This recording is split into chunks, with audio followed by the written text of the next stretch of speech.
তারা দুজন রাজধানীর ভাটারা এলাকায় একটা স্টুডিও অ্যাপার্টমেন্ট এক সপ্তাহের জন্য ভাড়া করেছেন অনলাইনে।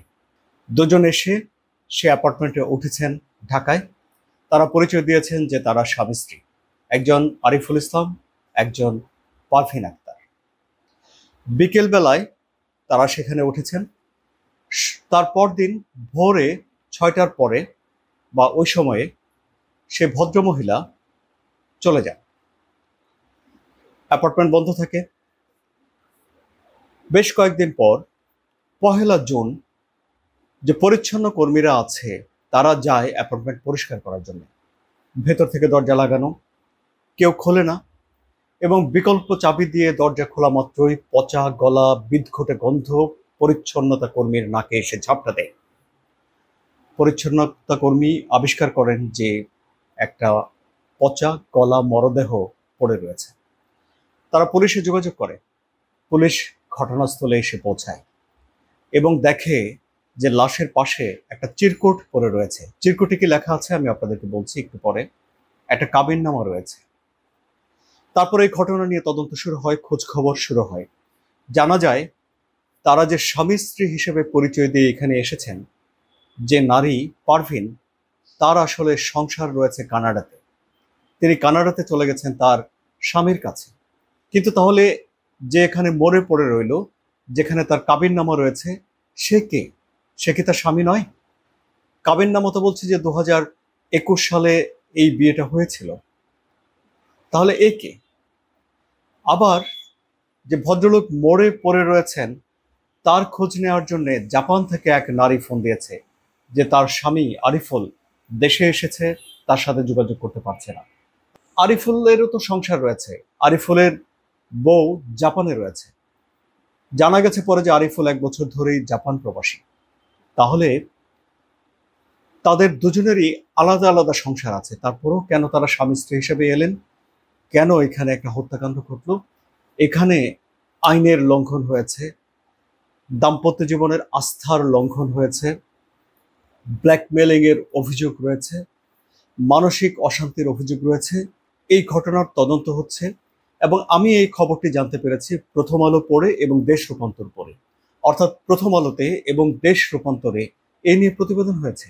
এই প্রতিবেদনে যেসব তথ্য এসেছে, এসব তথ্য নাটকের চেয়েও নাটকীয়, সিনেমার চেয়ে বেশি সিনেমাটিক। এই যে যিনি মারা গেলেন তিনি এবং তার সঙ্গে যে নারীকে নিয়ে তিনি অ্যাপার্টমেন্টে উঠেছিলেন, তাদের দুজনের বাড়ি নরসিংদীতে। তাদের আত্মীয় স্বজনের সঙ্গে এখন পুলিশ যোগাযোগ করছে। এই ঘটনা ছবি সহ পত্রিকায় রিপোর্ট হচ্ছে, লোকজন জানছে তিনি মারা গেলেন, কিন্তু তার আত্মীয় স্বজনের তো এই ঘটনাগুলো জানবে। তারা এখন সামাজিকভাবে হেয় হচ্ছে। কিংবা যিনি কানাডায় চলে গেলেন তারও তো আত্মীয় স্বজন, তার যিনি হাজবেন্ড তিনিও তো জানবেন পৃথিবী একটা ছোট গ্রাম। তাহলে তারা কি বেকায়দায় পড়বে না? তাহলে কেন মানুষ এইসব অপরাধগুলো করে? চলুন বিস্তারিত আলোচনা করি। আমি আনোয়ার সাদিক আপনাদের সঙ্গে রয়েছে। যে চিরকুটের কথা আপনাদের বলছিলাম, যে চিরকুট পুলিশ তার নিজের হাতে নিয়েছে।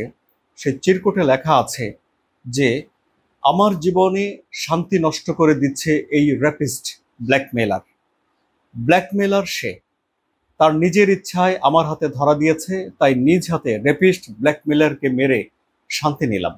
এরকম একটা চিরকুট লেখা রয়েছে। এখন এই চিরকুট পড়ে, কাবিননামা পড়ে এবং এই ভদ্র মহিলাকে ফোন করেছিল পুলিশের উপস্থিতিতে তার বাবা।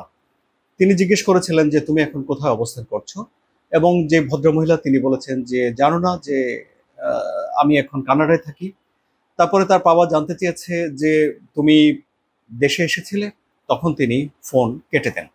এই সব কিছু বিশ্লেষণ করে পুলিশ এখন সন্দেহ করছে, ধারণা করছে যে এই খুনটি এই নারীই করেছে।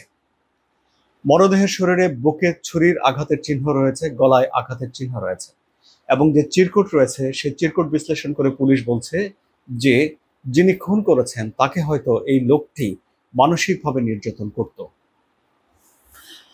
এই ভদ্রলোক জাপানে থাকতেন 1 বছর ধরে, আর এই নারী এপ্রিলে তিনি চলে গিয়েছেন কানাডাতে, তার হাজবেন্ডের সঙ্গে তিনি থাকতেন। তার হাজবেন্ড, এই ভদ্রলোক এবং এই নারী তিনজন তারা পূর্ব পরিচিত, তাদের সবার বাড়ি নরসিংদীতে।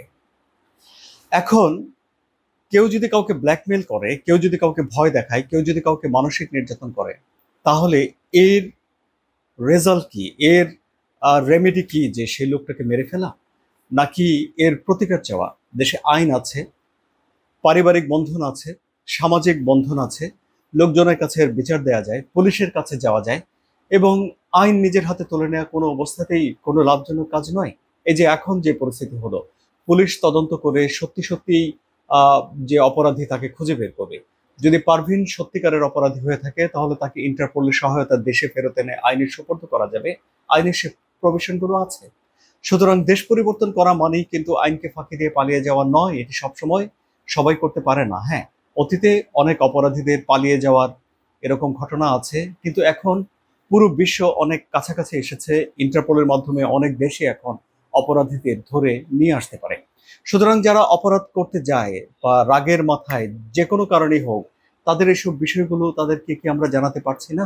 সমাজবিজ্ঞানীরা ভালো বলতে পারেন। কিন্তু এইসব বিষয়গুলো আরো ব্যাপকভাবে প্রচার প্রচারণার দাবি রয়েছে। অপরাধ চিহ্নিত করার জন্য এখন পুলিশের হাতে যথেষ্ট পরিমাণে প্রযুক্তি রয়েছে, ফোন রয়েছে। এই পারভিনের ফোন পুলিশ বিশ্লেষণ করেছে, এবং বিশ্লেষণ করেছে সিসিটিভি, যে অ্যাপার্টমেন্টে তারা উঠেছে সেই অ্যাপার্টমেন্টের সিসিটিভি ফুটেজ।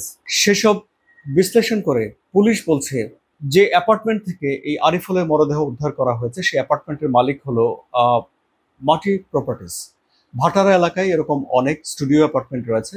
এসব স্টুডিও অ্যাপার্টমেন্ট ভাড়া দেওয়া হয়, অনলাইনেও ভাড়া নেওয়া যায়। তারাও অনলাইনে ভাড়া নিয়েছিলেন বলে পত্রপত্রিকায় এসেছে।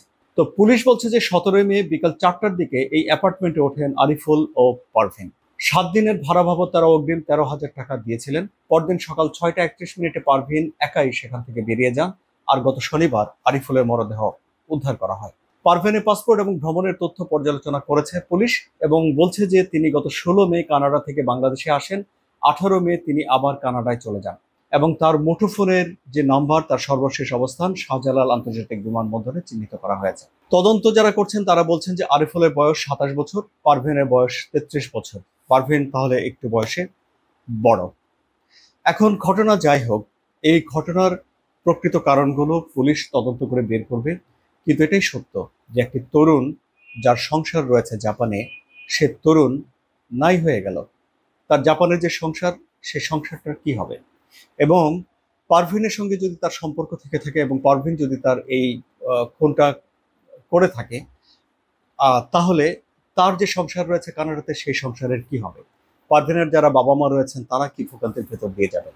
আরিফের যে পরিবারের সদস্যরা রয়েছে তারা কি ভোগান্তিতে যাবেন? এরকম একটা অপরাধ সাজানো গোছানো জীবনকে তছনছ করে দেয়।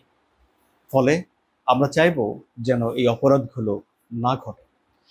পারভিন সত্যিকার অর্থে খুনি কিনা সেটি শেষ পর্যন্ত সিদ্ধান্ত নেবেন আদালত, এবং আরিফ কিভাবে নিহত হলো বা কিভাবে তাকে মেরে ফেলা হলো সেটিও শেষ পর্যন্ত সিদ্ধান্ত নেবেন আদালত। এখানে কি কি অপরাধ ঘটেছে, সেই অপরাধের সাজা কি, সেসব বিষয়গুলো সিদ্ধান্ত নেবে আদালত। তবে এখনো পর্যন্ত পুলিশ যে তদন্ত করছে সেই তদন্তের তালিকায় পারভিন সন্দেহভাজন, এবং এখানে যে একটি অপরাধের অস্তিত্ব রয়েছে তা তো আপনারা বুঝতেই পারছেন। সবাই ভালো থাকুন। পত্রিকায় প্রকাশিত আরও কোনো নাটকের চেয়ে নাটকীয়, সিনেমার চেয়ে সিনেমাটিক ঘটনার বিবরণ নিয়ে, বিশ্লেষণ নিয়ে আপনাদের সঙ্গে আবারও হাজির হব। সে পর্যন্ত সবাই ভালো থাকুন, সুস্থ থাকুন। ধন্যবাদ সবাইকে।